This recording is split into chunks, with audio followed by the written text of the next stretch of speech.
guiado tu camino y a tu lado siempre está.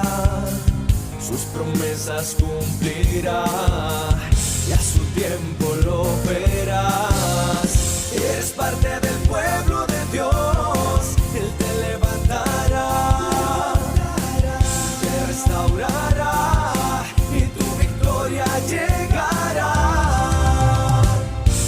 Fuiste llamado y escogido, a su voz has respondido. Es tiempo de creer.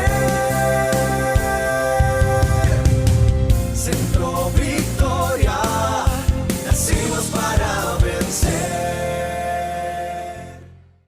Hola, para el canal de producciones de Centro Victoria es un privilegio saludarles nuevamente. Cada palabra que sale de nuestra boca, ya sea para hablar de nosotros mismos o a quienes nos rodean, lleva consigo una encomienda tremendamente especial. Lucas 6:45 nos dice lo siguiente: el buen hombre del buen tesoro de su corazón saca bien, y el mal hombre del mal tesoro de su corazón saca mal, porque de la abundancia del corazón habla la boca. El pasaje nos enseña que debemos de ser cuidadosos al hablar y que hay momentos en que nos es difícil, a pesar de las circunstancias, poder hacerlo. Y aún más si estamos molestos. Pero la palabra nos insta que debemos declarar bendición, que debemos de hablar bien. Esto me lleva a pensar en qué fue lo último que le dije a mi familia, a mis amigos, a mis vecinos, a esa persona que no me agrada y con la que tuve que platicar hoy. Hoy quisiera instarnos a usted y a mí a renovar el espíritu de nuestro pensamiento, a no hablar más de la enfermedad, sino vamos a terminar afirmando que ninguna plaga podrá tocar nuestra casa. A no hablar más de la crisis, sino podemos declarar que nuestro Dios suplirá todas nuestras necesidades conforme a sus riquezas en gloria. A no hablar más de futuros inciertos y de temores cuando podemos hablar de un Padre que tiene pensamientos de bien para nosotros. Que todo lo podemos en Cristo que nos fortalece y que Él guardará en completa paz aquel cuyo pensamiento en Él persevere. Hoy tenemos una palabra especial para compartir con ustedes. Ahora acompáñenme. Acompañemos al equipo de adoración porque ellos están listos para compartir con nosotros.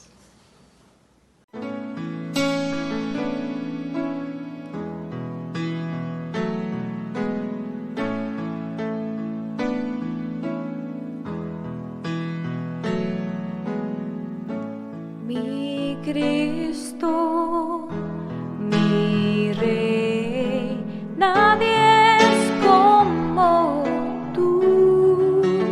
Toda mi vida quiero exaltar las maravillas de tu amor. Consuelo, refugio, torre de fuerza y poder, todo mi ser, lo que yo soy, nunca cese de adorar.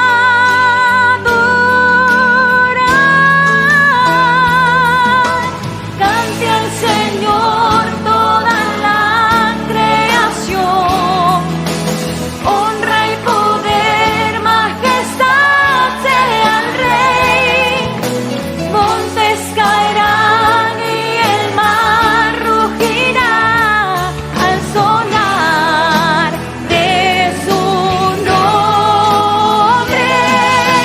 Canto con gozo al mirar tu poder, por siempre yo te amaré y diré: incomparables promesas me das, Señor.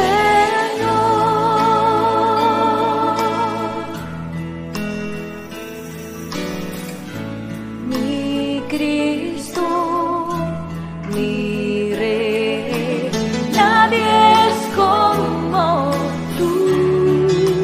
Toda mi vida quiero exaltar las maravillas de tu amor.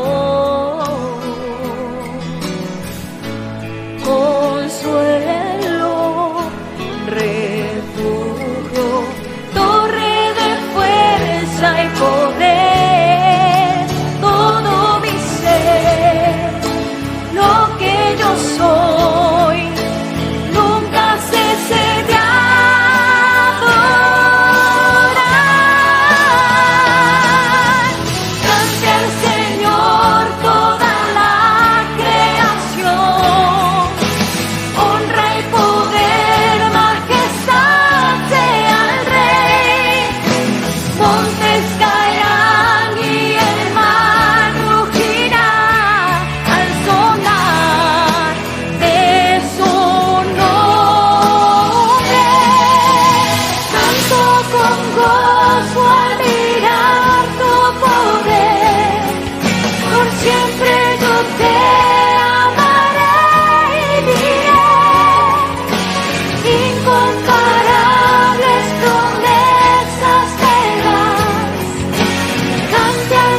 Dios,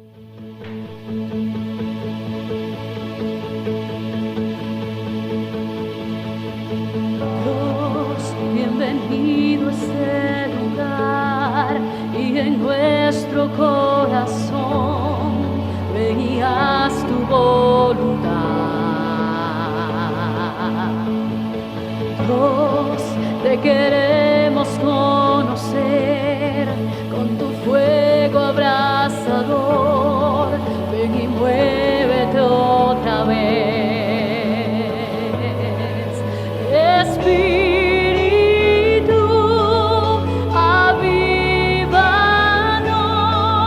te anhelamos, Dios.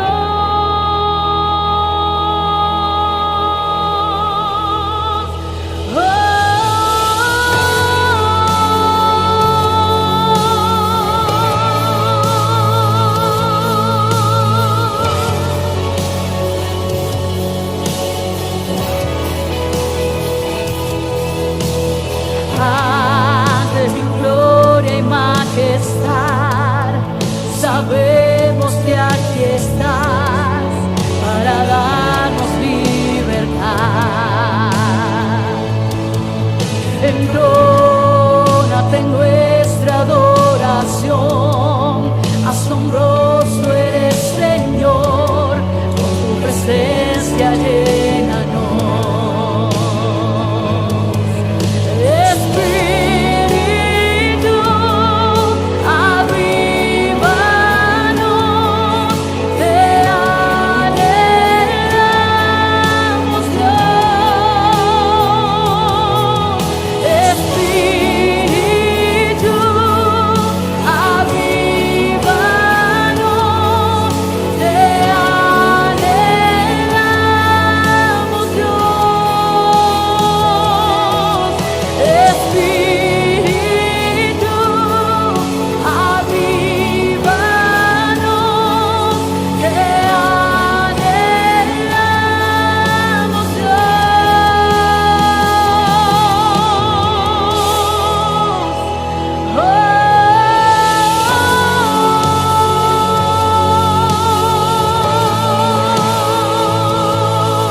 Así es, Señor.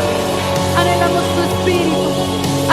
tu espíritu dentro de nosotros, porque es tu presencia la que nos llena. Es tu Santo Espíritu que se mueve, que transforma, que renueva. Te adoramos tan solo a ti, oh Señor. Derrama tu poder, abre tu cielo, Señor, que se abre el cielo. Muévete, Señor, venga aquí tu reino. Oh gran Dios, que se abra el cielo. Muévete, Señor, venga aquí tu reino. Oh gran Dios, que se abra el cielo. Muévete, Señor, venga aquí tu reino. Oh gran Dios, no hay cielos cegados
Amén, así es. Y así como acabamos de adorar a Dios juntos, yo también invito a que juntos declaremos lo que creemos en esta congregación. Traiga su Biblia, levántela ahí en su mano y declare que la Biblia es la palabra indestructible de Dios, que yo soy todo lo que ella dice que soy, que yo tengo todo lo que ella dice que tengo, que yo puedo hacer todo lo que ella dice que puedo hacer. Y esta mañana una semilla poderosa será plantada en mí. Esa semilla la trae a continuación nuestro pastor Yamil Jiménez. Bendiciones. ¿Qué tal, amigas y amigos? Muy buenos días. Queremos darle la bienvenida este domingo 9 de agosto a su programa semanal de Producciones Centro Victoria. Muchas gracias por acompañarnos, muchas gracias por tanto cariño, por tanta fidelidad. Nos encanta cuando ustedes interactúan al inicio de los programas, nos encanta escuchar sus saludos, ver cómo se saludan unos a otros. Eso nos anima, nos alegra, es una forma de retroalimentación, es una forma en la que ustedes nos apoyan y nos dan sus palabras de ánimo y de aliento, y sabemos que muchos y muchas de ustedes pues también oran todas las semanas por nosotros, por el ministerio, por las familias, por las iglesias, por los equipos pastorales en las diferentes ciudades y naciones donde el Señor nos tiene ministrando, y eso pues se les agradece, porque cuando uno camina bajo esta nube de intercesión, bajo esta nube de oración, se siente completamente la diferencia. Estamos felices de tenerlos con nosotros. Les decimos, como siempre, si no se ha suscrito al canal, bendíganos, suscríbase y recomiéndenos a otros hermanos o personas para que ellos también lo hagan, y de esta forma pues el mensaje va a seguir corriendo y llegando cada vez a más y más personas en diferentes lugares de nuestro planeta. Repito, felices de estar junto con ustedes, aunque sea virtualmente, y dispuestos a continuar el tema que dejamos anoche. Estábamos hablando acerca de la salvación, tal y como el apóstol Pablo la describe en el capítulo 2 de Efesios, sobre todo versículos del 8 en adelante, donde Pablo dice que por gracia sois salvos por medio de la fe, y esto no de vosotros, pues es don de Dios, no por obras, para que nadie se gloríe. Entonces aquí hay dos definiciones de la gracia, una positiva y una negativa. O sea, ¿qué es la gracia? ¿Qué es la salvación? Y otra, ¿qué no es la salvación? Una es cómo obtener la salvación y la otra es cómo no obtenerla. ¿Cuál sería la afirmación positiva de Pablo? Por gracia sois salvos por medio de la fe. Por gracia sois salvos por medio de la fe. Algunas personas opinan que la Biblia es un libro difícil de entender, que solo expertos o eruditos lo pueden conocer. Pero ¿qué clase de Dios sería un Dios que escribiría un libro o inspiraría un libro y nos ordena leerlo sabiendo que no lo vamos a comprender? Dios nos dio 5 sentidos, nos dio un cerebro que es un órgano maravilloso, y aparte de eso tenemos el auxilio del Espíritu Santo de Dios. Vamos a ver qué es lo difícil, qué es lo que no se puede entender de este versículo. Dice, por gracia sois salvos por medio de la fe, y esto no es de vosotros, sino de Dios, es un regalo de Dios, no por obras, no por obras. Esta es la fase negativa. ¿Cómo no se consigue la salvación? No es por obras, no es por obras. ¿Y por qué no es por obras? Para que nadie se gloríe, para que nadie se jacte de lo buena persona que es, para que nadie se sienta orgulloso de cómo sus buenos actos o sus actos de bondad le ganaron como recompensa la salvación, le compraron la salvación. Por eso hemos titulado este par de estudios con el tema de si es recompensa o un regalo. ¿Qué es la salvación? Muy bien, decíamos entonces que la razón por la que le pusimos el título de recompensa o regalo a este par de estudios es precisamente porque esas son las dos formas en que tradicionalmente el cristianismo ha enfocado el tema de la salvación.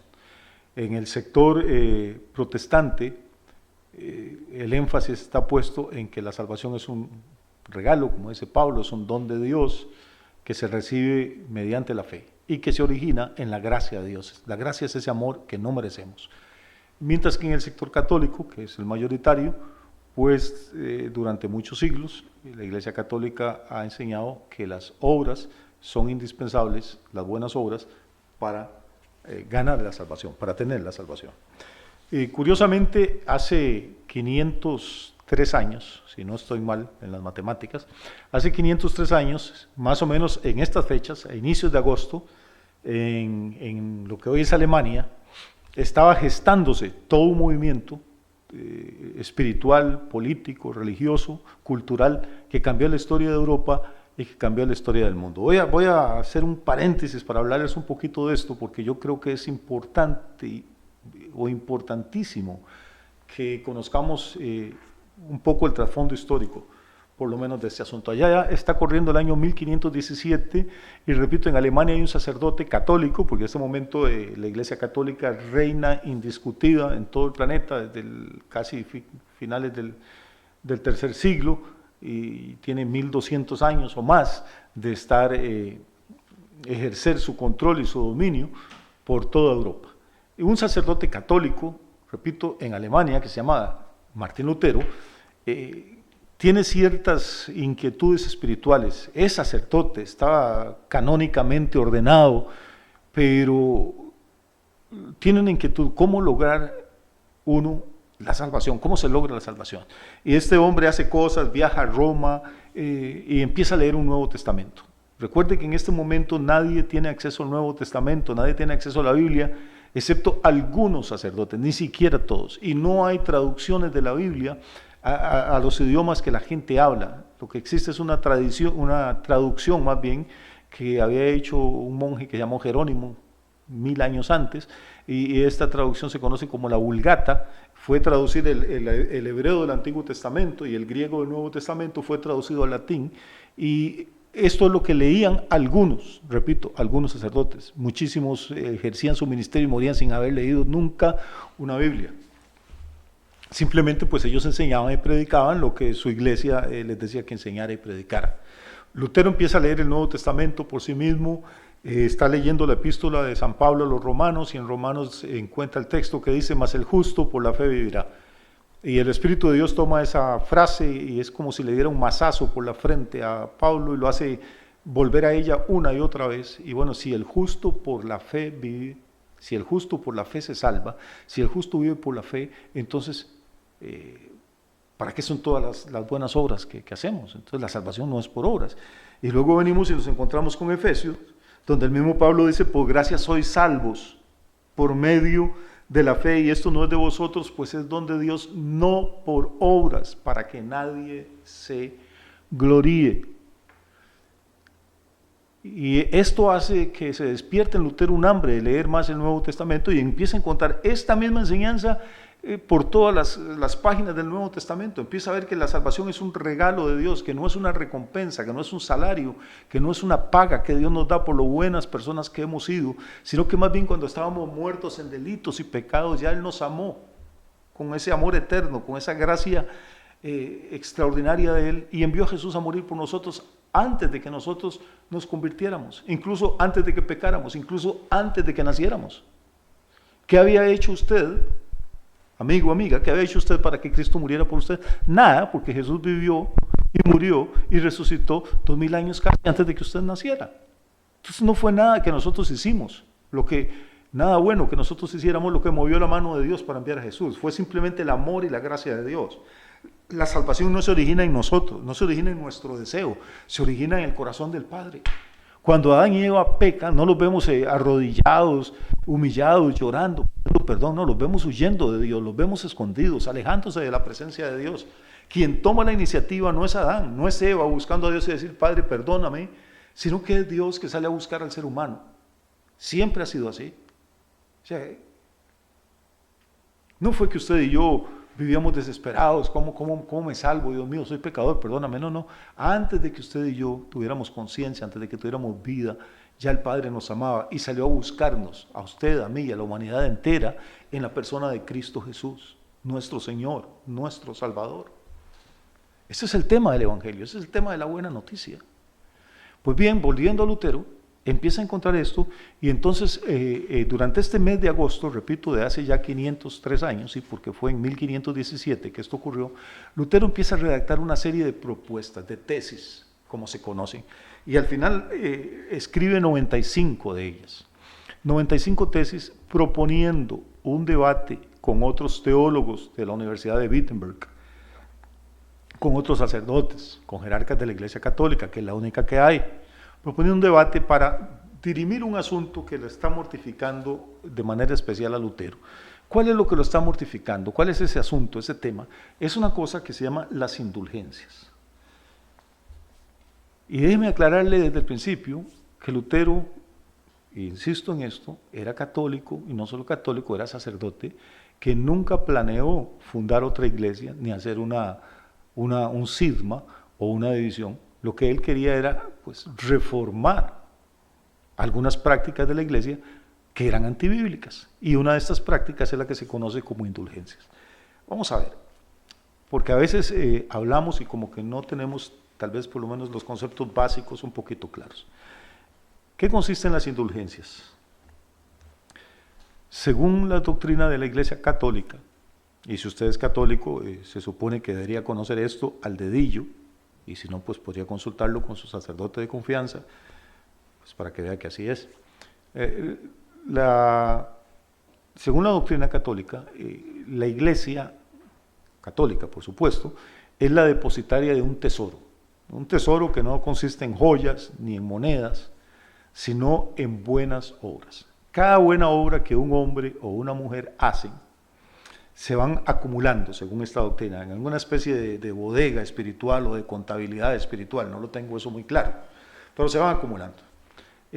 Algunos seres humanos pues no somos muy buenos, que digamos, pero por lo menos ahí a lo largo de la vida quizá por lo menos una o dos obritas buenas hicimos, le dimos una monedita a alguien, visitamos a un enfermo, consolamos a algún afligido, fuimos a un funeral, alguito hicimos.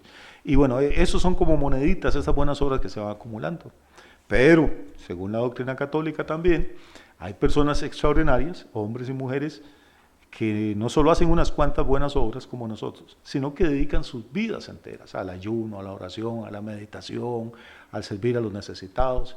Entonces esta gente hace tantas buenas obras, y aquí viene el problema doctrinal, hace tantas buenas obras que les alcanzan para lograr su salvación, y entonces esto contradice totalmente lo que Pablo acaba de enseñar. Dice, por gracia sois salvos, por medio de la fe. Y esto no de vosotros, pues es don de Dios, no por obras, para que nadie se gloríe. Pero la doctrina católica va un poco más allá. Dice que hay otro tipo de personas, ya estos sí son minoría, que son extraordinariamente, pero extraordinariamente buenos, consagrados, dedicados a Dios, y que alcanzan la santidad. Y entonces estos hicieron tantas buenas obras que no solo les alcanzó para salvarse ellos o ellas, sino que les sobraron buenas obras. Y estas buenas obras que les sobran, la doctrina católica las llama obras supererogatorias.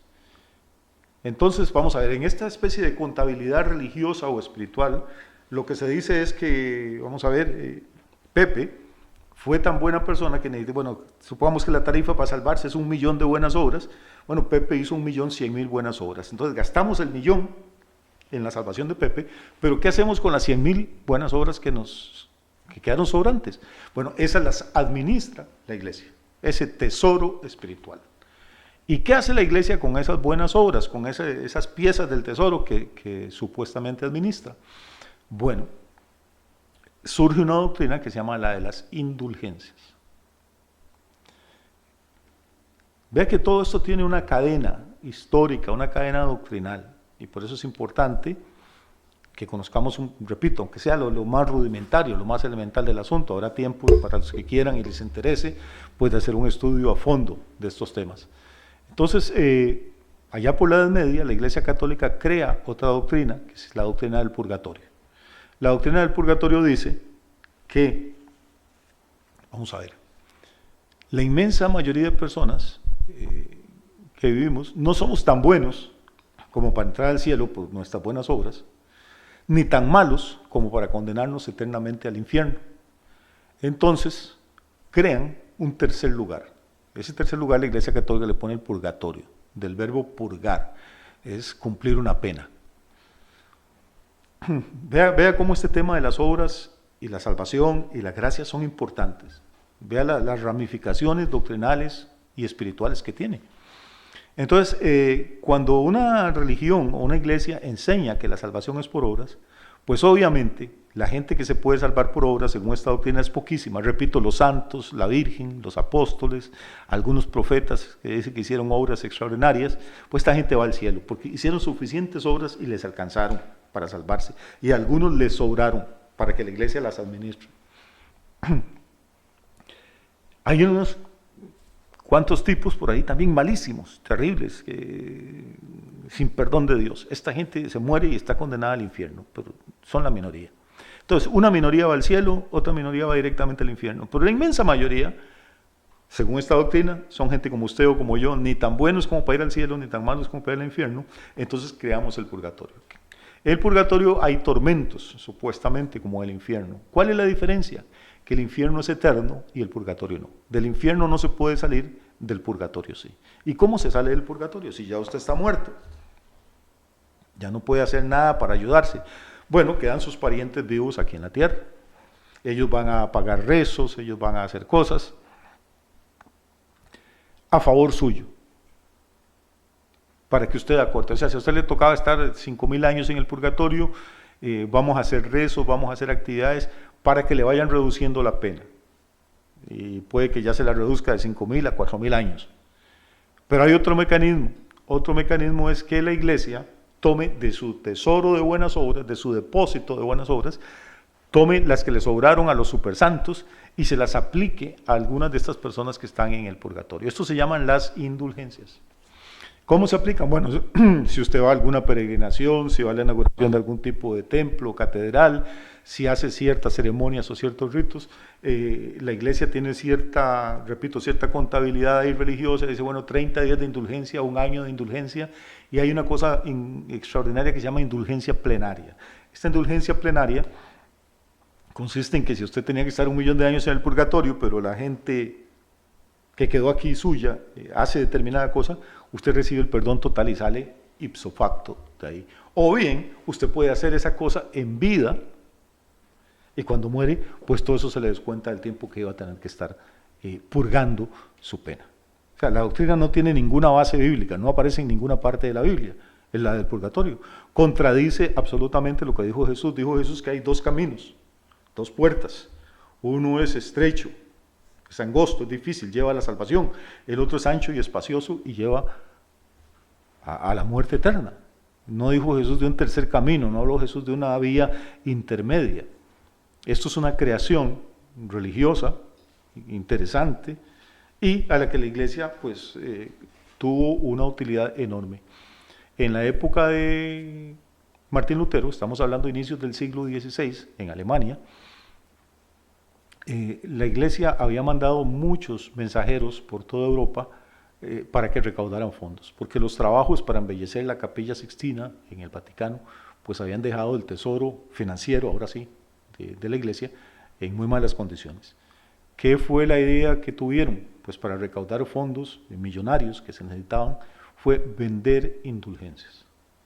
Entonces el tema era que ya ni siquiera había que hacer buenas obras, o asistir a alguna ceremonia, sino simplemente pagar. La gente daba dinero, monedas de plata, monedas de oro, y de acuerdo a la cantidad que daban, pues así se les vendían años de indulgencia para su papá, su abuelito, su tatarabuela, para la gente que tenía en el purgatorio, o para cuando ellos murieran, que tuvieran que pasar menos años o siglos allá en el tormento. Esto fue precisamente el detonante, esto fue lo que hizo que Martín Lutero se cuestionara el tema de las indulgencias, del purgatorio, de las buenas obras y de la salvación. Y el 31 de agosto del año 1517, Lutero ya tenía 95 tesis, 95 propuestas escritas para ser debatidas, clavó sus tesis en las puertas del castillo en Wittenberg y las clavó en las puertas de algunos templos, parroquias católicas, y le envió una copia a su arzobispo, para que contestaran algunas preguntas, para que hicieran como una especie de debate público, a ver cómo podían corregir el asunto que se veía feo, que era hasta como de mal gusto, y sobre todo que era antibíblico, y sobre todo que contradecía lo que Lutero estaba aprendiendo acerca de en la Biblia, en el Nuevo Testamento, acerca de que la salvación era un don inmerecido, era un regalo de Dios para nosotros, que nos lo dio cuando aún estábamos muertos en delitos y pecados. El debate nunca se produjo, nadie quiso recoger el guante, nadie quiso contestar las preguntas, lo que se hizo fue remitir el arzobispo, el documento que Lutero había mandado, pues lo remitió a Roma con toda la lentitud del caso, allá lo estudiaron y un par de años después le dijeron a Lutero que no podía enseñar ninguna de esas cosas que enseñaba ahí, que eran herejías, que no se podían discutir públicamente ni enseñar, cosa que Lutero siguió haciendo durante los próximos 2 años por lo menos. Entonces de Roma sale una bula, que es un documento oficial de los papas, condenando como herejía lo que Lutero proponía que se discutiera, que ni siquiera lo estaba enseñando en ese momento. Pero ya de ahí en adelante hay una ruptura y empieza el movimiento que se conoce como la Reforma. Los países del norte de Europa empiezan a enterarse de toda esta disputa que hay y obviamente empiezan a leer sus Biblias, empiezan a ver traducciones a los idiomas modernos. De hecho, Lutero hace la primera traducción de la Biblia al alemán y muy pronto Suiza, Holanda, Dinamarca, Suecia, Alemania, una gran parte de Alemania, la Reforma empieza a extenderse por Francia, empieza a extenderse por otros países y la Iglesia pues católica, que nunca quiso discutir públicamente los postulados de Lutero, lo que hace es que lanzan un movimiento que se conoce en la historia como la Inquisición para parar el crecimiento del movimiento de la Reforma.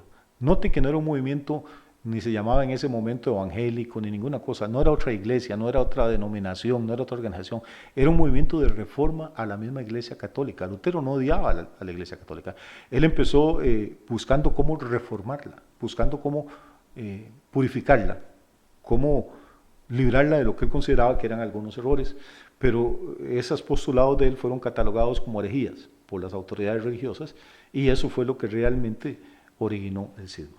Ahora bien, ¿en qué consistían estas herejías? ¿En qué consistían estas falsas enseñanzas de Lutero? ¿Por qué hasta el nombre de Lutero se convirtió en un insulto? Para insultar a los evangélicos o protestantes les gritaban: ustedes son seguidores de Lutero, Lutero nació ayer, hace apenas 400 o 500 años, nosotros tenemos 2000. ¿Qué era tan malo Lutero? Bueno, enseñaba básicamente, al final, la doctrina reformada se basaba en muy pocos artículos al principio, muy simples. Empecemos por 3, son los pilares fundamentales de la Reforma, eran la sola Escritura, la sola Fides, solo Cristos. ¿Qué es eso? Solo la Escritura, solo la Biblia como fuente de autoridad, o sea, no la tradición, no el magisterio de una iglesia, no la opinión de un concilio de hombres, sino lo que dice la palabra eterna de Dios. Eso es lo que Lutero proponía, que la Biblia fuera la única fuente de autoridad para la iglesia. Sola Escritura, sola Fides. Es que la salvación, como Pablo explica en Efesios, en Romanos y en tantos otros pasajes, era por la fe en Cristo crucificado y resucitado, por la fe en la sangre que Él había derramado en la cruz del Calvario, y no por nuestras buenas obras, porque la Biblia dice claramente que por las obras de la ley ningún hombre será justificado. Porque Gálatas Pablo explica, dice, ven que los que quieren permanecer bajo las obras de la ley están bajo maldición. Porque entonces era solo Escritura, sola Fides, solo Cristo. ¿Qué era solo Cristo? Bueno, que Jesús es el único Salvador, el único mediador entre Dios y los hombres, que no hay necesidad de acudir a santos, ni a vírgenes, ni a otro mediador, porque Jesús es un sacerdote perfecto y un mediador perfecto, que no necesitamos otro sumo pontífice que se muere, que se pone viejito, que hay que cambiarlo, porque tenemos un sumo pontífice, dice el libro de los Hebreos, que se llama Jesús de Nazaret, que vive para siempre, que no se enferma, que no envejece, que no falla,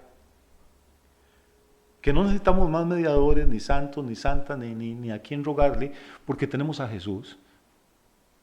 Y la Biblia dice claramente, y esto no es doctrina de Lutero, es doctrina del Nuevo Testamento, la Biblia dice claramente que hay un solo Dios y un solo mediador entre Dios y los hombres, Jesucristo hombre. Vuelvo a mi tema. Algunas personas dicen que la Biblia es muy difícil de entender, que se presta a confusiones. Vamos a ver cuál es la parte que no entendemos de esto. Dice, hay un solo Dios. No sé si usted estará de acuerdo conmigo, pero si no está de acuerdo, usted es triteísta o politeísta o alguna otra cosa. Pero si usted es católico, evangélico, catecúmeno, lo que sea, Probablemente está de acuerdo conmigo, hay un solo Dios. Ahora vamos a ver, parece que no hay confusión.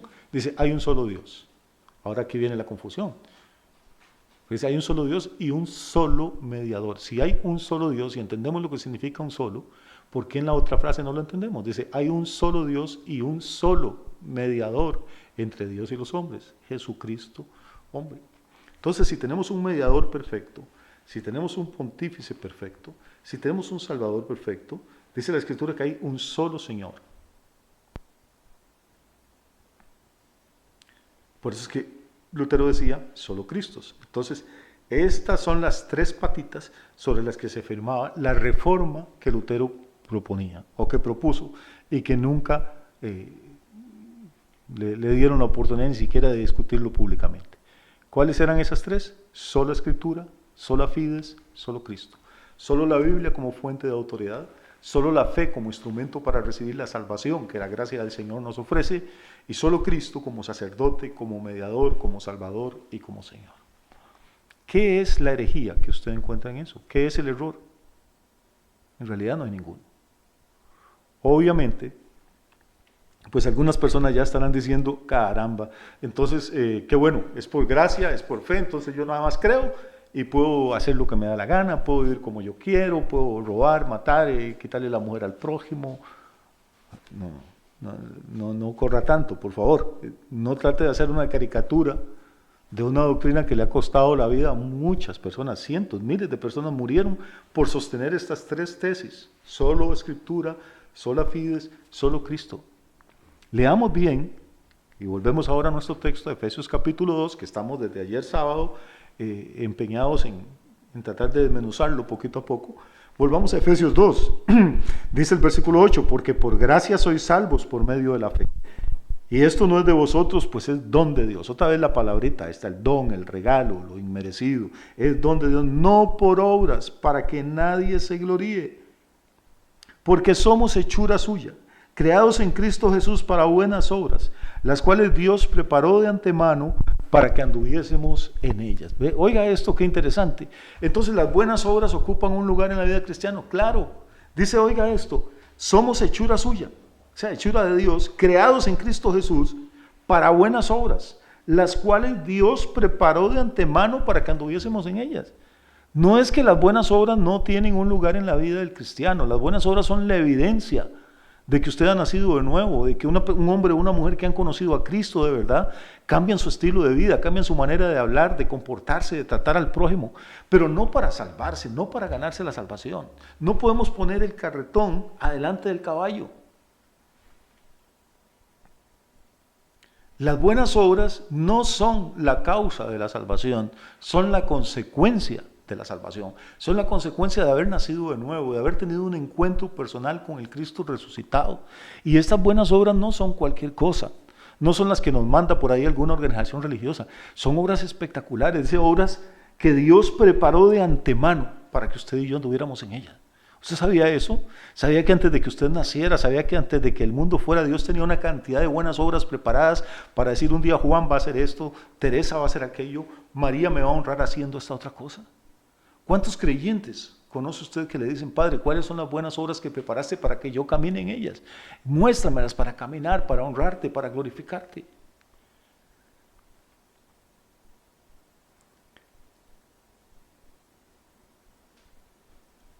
¿A dónde quiere Pablo llegar con todo esto? Al final, pienso que el tema aquí es quién va a recibir la alabanza, quién va a recibir la gloria. No sé si recuerda la ilustración que estábamos tocando anoche acerca del tema de si le regalo el reloj a alguien y si se lo ofrezco regalado como un obsequio y esa persona me dice, no, yo quiero darle aunque sea algo simbólico, pastor, quiero darle 1 centavo por su reloj. Si yo acepto ese centavo, automáticamente van a ocurrir 2 cosas. Una, este reloj va a dejar de ser un don, va a dejar de ser un obsequio, va a cesar de ser un regalo y se va a convertir en una venta estúpida, loca, mala venta, sí, porque vendía algo valioso por 1 centavo, pero venta al fin y al cabo, el precio no importa. Si hubo un intercambio de bienes por dinero, fue una venta, no fue un regalo. Esa es la primera cosa que ocurre. La segunda es que la persona que me dio el centavo, dentro de 1 año o de 10, se va a reír, se va a jactar y va a empezar a alabarse a sí misma diciendo qué buen comerciante que soy, qué buen comprador. Ese pastor seguro era medio bobo porque mira, este reloj vale tanto dinero y se lo compré en apenas 1 centavo y le va a mostrar el reloj a sus amigos, a su familia y la gente lo va a alabar a él y va a decir, de verdad es un lince para los negocios, de verdad es un tipo extraordinario, es que lo traen en los genes, esto es de familia. Entonces, ¿quién va a recibir la alabanza? No el que dio el reloj, sino el que pagó el centavo. ¿Qué es lo que pasa con las religiones y con las buenas obras? Porque en esto coinciden todas las religiones, están basadas en haga buenas obras para agradar a los dioses o a Dios, para ganar su salvación, para hacer méritos, para ganar indulgencias. La diferencia con el cristianismo no es que en el cristianismo no creen las buenas obras, claro que creemos. Pero la diferencia es que nosotros entendemos claramente lo que entendió Pablo, lo que entendió Lutero hace 500 años o lo que entendieron los apóstoles hace 20 siglos. Entendemos que la salvación es un regalo de Dios, que nadie lo merece, absolutamente nadie, que no hay hombre justo que haga el bien y nunca peque. La Biblia dice en Romanos 3, no hay justo ni aun uno. Isaías dice que todos nos descarriamos, cada cual se extravió por su propio camino. O sea, el diagnóstico de la Biblia es que la humanidad entera, santos y no santos, musulmanes, budistas, ateos, católicos, evangélicos, todos hemos pecado y estamos destituidos de la gloria de Dios. Ese es el diagnóstico bíblico. Bíblicamente no hay un hombre o una mujer que diga a la Biblia, oh no, este tipo es extraordinario, es impecable, hizo tantas buenas obras que merece salvarse. No hay ninguno. Si Dios nos exigiera una obra para salvarnos, ya no sería gracia, sería un intercambio comercial, sería un dando y dando, o dame que te daré. Pero lo maravilloso de la salvación es que no deja campo para que nos sintamos orgullosos, no deja campo para que humillemos a nadie, no deja espacio para que miramos despectivamente a una persona de arriba abajo diciendo qué mal que estás, ese es un drogadicto, eres un alcohólico, eres un fornicario, eres un idólatra, pero mírame a mí que soy una persona tan santa, tan espiritual, tan íntegra.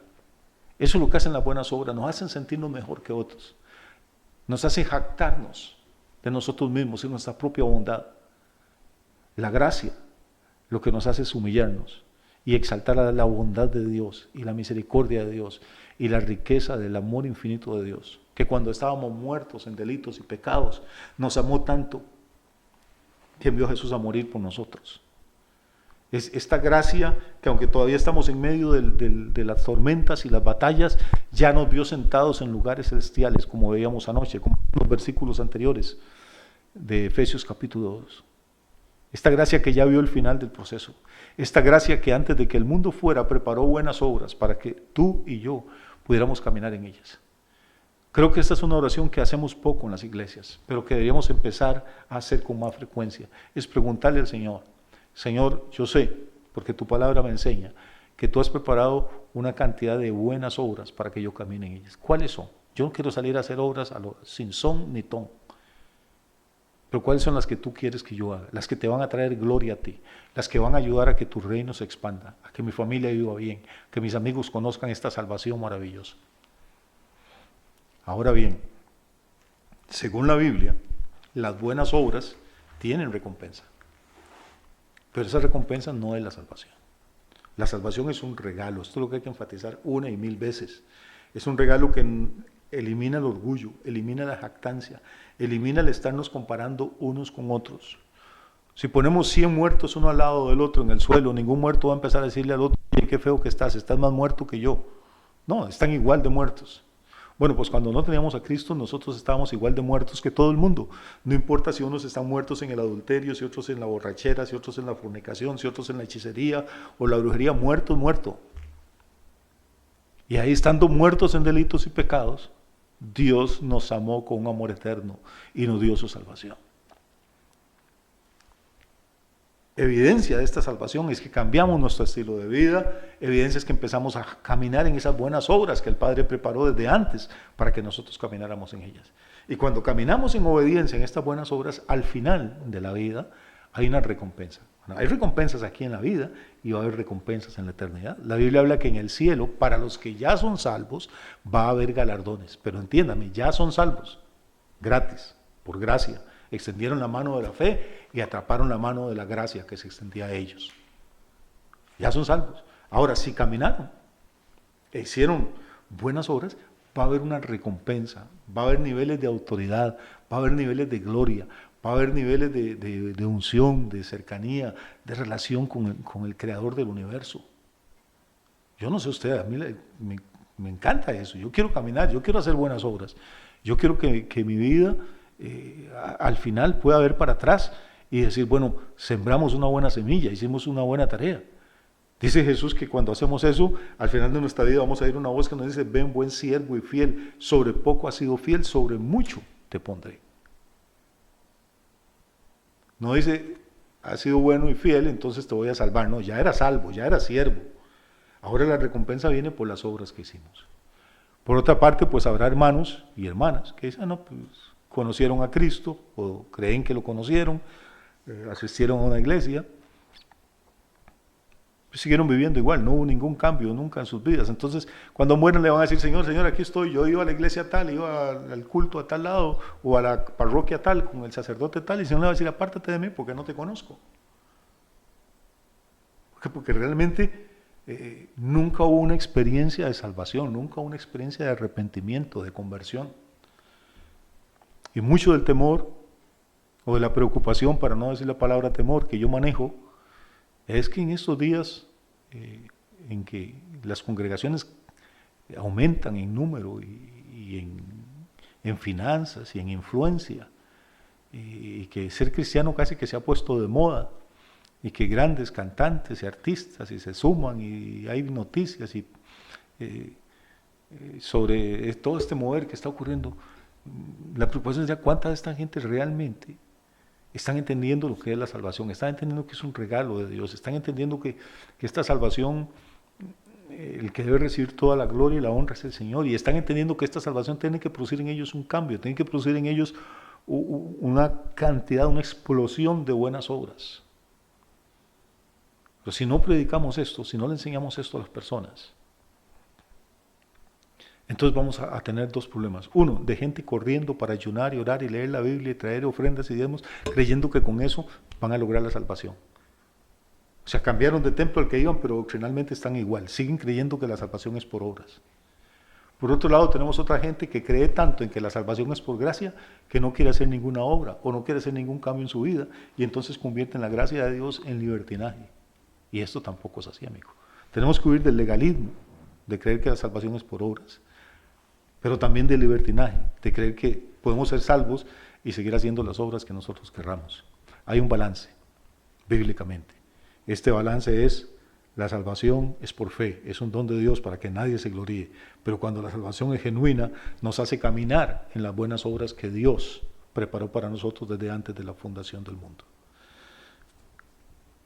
Que pueda usted caminar durante muchos años en bendición, en paz, usted con todos los que ama y lo aman, en estas obras maravillosas que Dios creó para bendecirlo a usted y para bendecir a los que le rodean y para traer gloria a su santo nombre. Que tenga una semana linda, bendecida, y que la paz y el amor de Dios les guarden.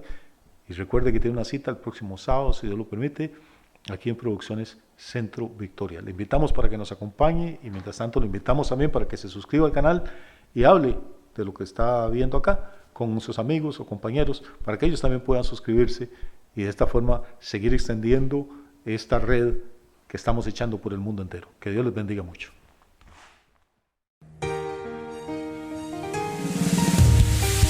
Dios ha guiado tu camino y a tu lado siempre está. Sus promesas cumplirá y a su tiempo lo verás. Eres parte del pueblo